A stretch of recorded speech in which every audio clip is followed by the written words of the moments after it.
చేయడం అనేది జరిగింది. ఖానాపూర్ ఉంటుంది, గుంటూరులో ఉంటుంది, ఆదిలాబాద్లో ఉంటుంది, ఆసిఫాబాద్లో ఉంటుంది. ఈ యొక్క ఆదివాసీ భవనాలకు వినియోగం అనేది జరగాలి. దాన్ని ఏం చేస్తే సెట్ అవుతుంది?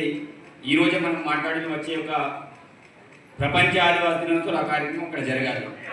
ఎందుకంటే సఫిషియెంట్ ప్లేస్ ఉంది, మంచి పెద్ద ఎత్తున జనసమీకరణ దాంట్లో చేసుకోవచ్చు. అన్ని రకాలుగా మరి చేయాలని నేను కోరుకుంటూ, ప్రత్యేకించి ఇక్కడ వ్యక్తులందరూ కూడా చాలా విషయాల్ని, అనేక అంశాలని వీరందరూ కూడా మాట్లాడుతూ వస్తున్నారు. ప్రధానమైన అంశాలని చాలామంది లేవనెత్తారు. జీవో నంబర్ 3 అయితేనేమి, 49 అయితేనేమి, అదేవిధంగా ఒకవైపు పోడు భూములకు సంబంధించిన అంశాలు అయితేనేమి, మరోవైపు చట్టాలకు సంబంధించిన భంగం ఏదైతేనేమి, ఇవన్నీ కూడా ప్రతి సంవత్సరం మాట్లాడుతున్నాం. వాటి మీద పురోగతి రకంగా మనం ఒకసారి ఆలోచించాల్సిన అవసరం ఉంటుంది. సరే, ప్రభుత్వాలు వస్తుంటాయి పోతుంటాయి, కానీ చట్టాన్ని పకడ్బందీగా అమలు చేసిన బాధ్యత మన మీద ఉంది. మనం ప్రధానంగా ఈ యొక్క నియోజకవర్గంలో మొదలుకుంటే ఈ యొక్క రాష్ట్ర వ్యాప్తంగా కూడా అనేక సమస్యలతోటి ఆదివాసులు కూడా అనేక రకమైన ఇబ్బందులు పడుతున్నారు. సరే, ఇంతకుముందు నాగేశ్వర్ చెప్పినట్టు అధికారులు చూసి చూపెట్టినప్పుడు తప్పకుండా ఆ యొక్క సమస్యల పరిష్కార మార్గం దొరుకుతాయి. వాటి మీద మనం ఒక రిపోర్ట్ నివేదికను తయారు చేసి ఆ యొక్క సమస్యను ఎట్లా పరిష్కారం చేయాలో మీ చేతుల్లో ఉంది.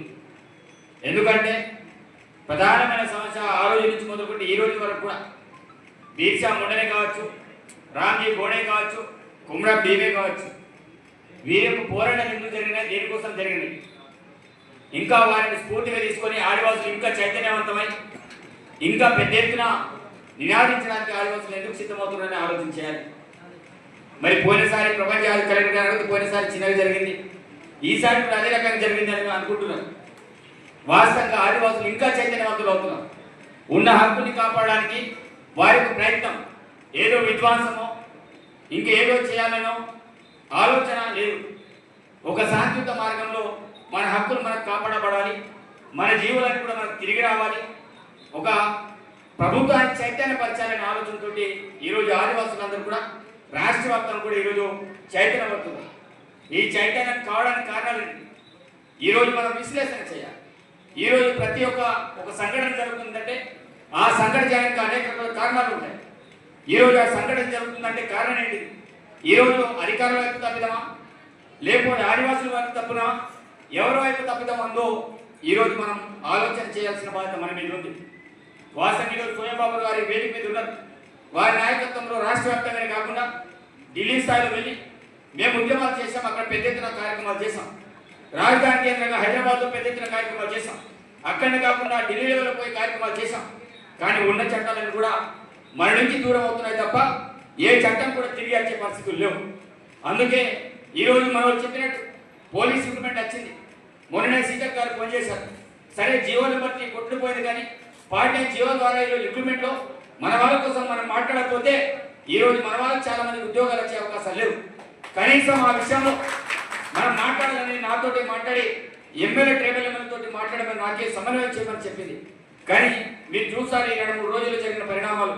ఒకవైపు ఆదివాసుల్ని చేపలు పట్టడానికి వెళ్తే వారిని కొట్టడం, అదే క్రమంలో ఉత్తమ్ కుమార్ రెడ్డి గారు మన ప్రాంతానికి రావడం, దాంతో నేను ఎవరిని సమన్వయం చేయలే. కానీ సీతక్ గారికి నేను మళ్ళీ ఫోన్ ద్వారా మాట్లాడమని జరిగింది. మీరు ఎంతమంది అయితే అంతమంది అక్క మీరు సీఎం గారికి పోయి కలవండి, మరి కలిసేసి ఈ యొక్క పోలీస్ రిక్రూట్మెంట్లో మనం ఏం చేద్దాం.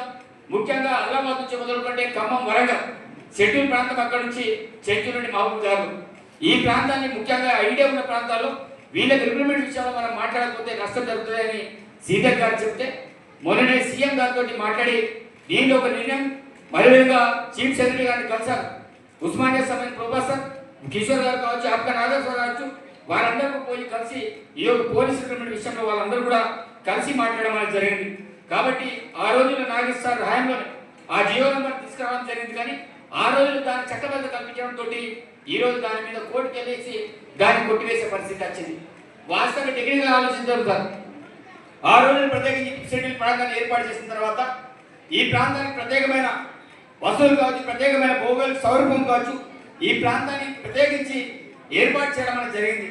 ఈ ప్రాంతాన్ని ఏర్పాటు చేసిన తర్వాత ఈ ప్రాంతం విధ్వంసం కాకుండా అంటే విద్యపరంగా, వైద్యపరంగా, వ్యవసాయపరంగా విధ్వంసం కాకుండా ఉండాలంటే చట్టాలంటే పకడ్బందీగా అమలు కావాలని ఆలోచన చాలా సందర్భాల్లో చాలా వేదికలు మాట్లాడారు. ఈ రోజు మన వాళ్ళు 107 చట్టం గురించి కావచ్చు, పేసా గురించి కావచ్చు, అదేవిధంగా ఎస్సీఆర్ రాష్ట్ర గురించి కావచ్చు, చాలా సందర్భాల్లో మాట్లాడే క్రమంలో ఈరోజు కొన్ని చట్టాలు పకడ్బందీగా అమలైనప్పటికీ ఇంకా కొన్ని చట్టాలు మన చేతుల నుంచి నిర్వహణ అయ్యే పరిస్థితి. మరి 2006లో చట్టం బట్టిగానే అడవి హక్కు చట్టం రాలే. ఈరోజు ఒకవైపు వైల్డ్ లైఫ్ సంప్రదించి అటవీ శాఖ అదేవిధంగా గిరిజన సమస్య శాఖ ఈ రెండు సంఘంతో ప్రత్యేకించి అటవీ హక్కు చట్టాలను కూడా తీసుకురావడం జరిగింది. దాని మాత్రమే 107 చట్టాలు కావచ్చు, ఎస్సీ అడ్రస్కి కావచ్చు, పేసా కావచ్చు, ఇవన్నీ కూడా అమలవుతున్న తరుణంలో వస్తున్న మా ఆదివాసులందరూ కూడా చైతన్యమైన క్రమంలో ఇంకా దానిలో కొంతమంది ఆ చట్టం నిజంగా అమలు కావాలని కొంతమంది అయితే ఆ చట్టం పేరు చెప్పి ఇంకో దగ్గర చేయడానికి మరి కొంతమంది.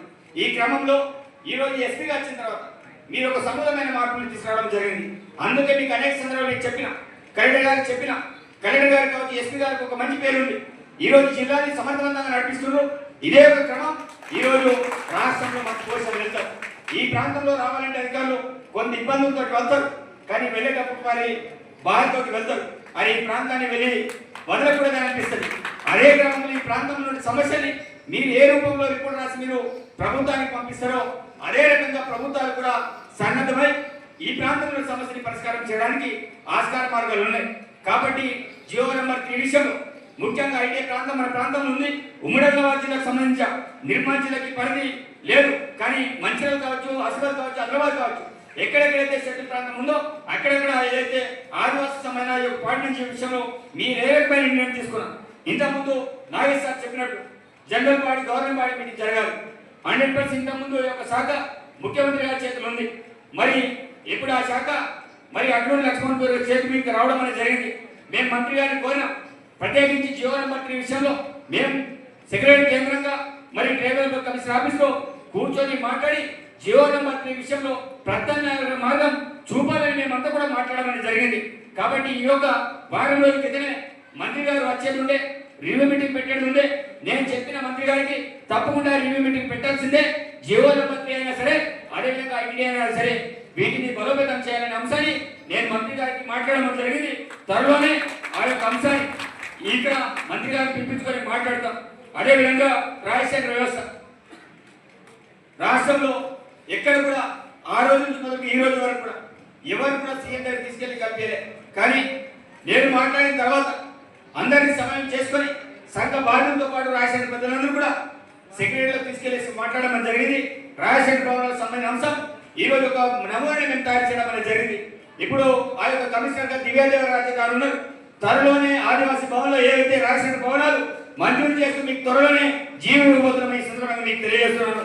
అదేవిధంగా ఆరే పర్సన్ అదేవిధంగా ఇంతకుముందు బొత్తాసిరెడ్డి గారు మాట్లాడు గిరిజన విశ్వవిద్యాలయం కోసం ప్రత్యేకించి ఆ రోజు నుంచి మొదలుపెట్టి ఈ రోజు వరకు కూడా ఆ పోరాటం ఎక్కడ కూడా ఆగదు. ఆ పోరాటంలో నేను కూడా భాగస్వామిని. ఎందుకంటే మనం ఉమ్మడి నిజామాబాద్ పోతే యూనివర్సిటీ ఉంటుంది, కరీంనగర్ పోతే యూనివర్సిటీ ఉంటుంది, ఈరోజు వరంగల్ పోతే యూనివర్సిటీ ఉంటుంది, ఎక్కడికి వెళ్తే అక్కడ యూనివర్సిటీలు ఉంటాయి. కానీ ఉమ్మడి ఆంధ్రప్రదేశ్లో పేరుగాంచిన జిల్లా ఆదిలాబాద్ జిల్లా, ఆదివాసుల జిల్లా అని పేరు చెప్తూ పోయారు, కానీ ఎవరు కూడా జిల్లాని పట్టించిన దాఖలు లేవు. ఈ యొక్క వెనుకబడి జిల్లా ఆదివాసి జిల్లా పేరు చెప్పుకోపోయారు, కానీ ఈ యొక్క ప్రాంతాన్ని ఎవరు కూడా పట్టించిన దాఖలాలు మనం చూసాం.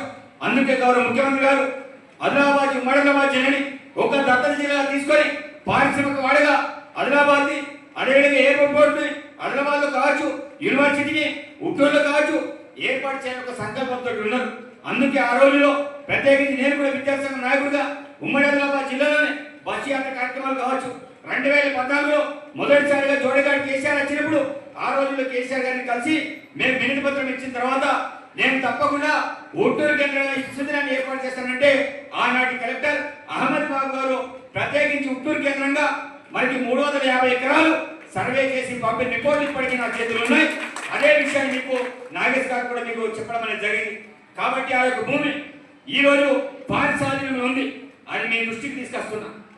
ఎందుకంటే అటవీ శాఖ ఆధీనంలో ఉంది. వాళ్ళు కల్లిపల్లి మాటలు చెప్పి ఫేక్ డాక్యుమెంట్ సృష్టించుకొని ఆ భూమి మారి అనేటట్టు వ్యవహరిస్తుండ్రో. నేను ఎంఆర్ గారిని మీరు ఎప్పుడైతే రఘునాథ్ గారిని పంపించారో ఈ రోజు వారి ద్వారా నేను ఉత్తూరు కేంద్రం అంతా కూడా సర్వే చేస్తున్నాం. మన భూమి ఎక్కడున్నా ఆ భూమిని తిరిగి తీసుకుంటాం. తప్పకుండా అక్కడే గిరిజన విశ్వవిద్యాలయాన్ని ఏర్పాటు చేస్తాం. ఏర్పాటు చేసే వరకు నేను కూడా విశ్రమించుకోనని ఈ సందర్భంగా తెలియజేస్తున్నాను.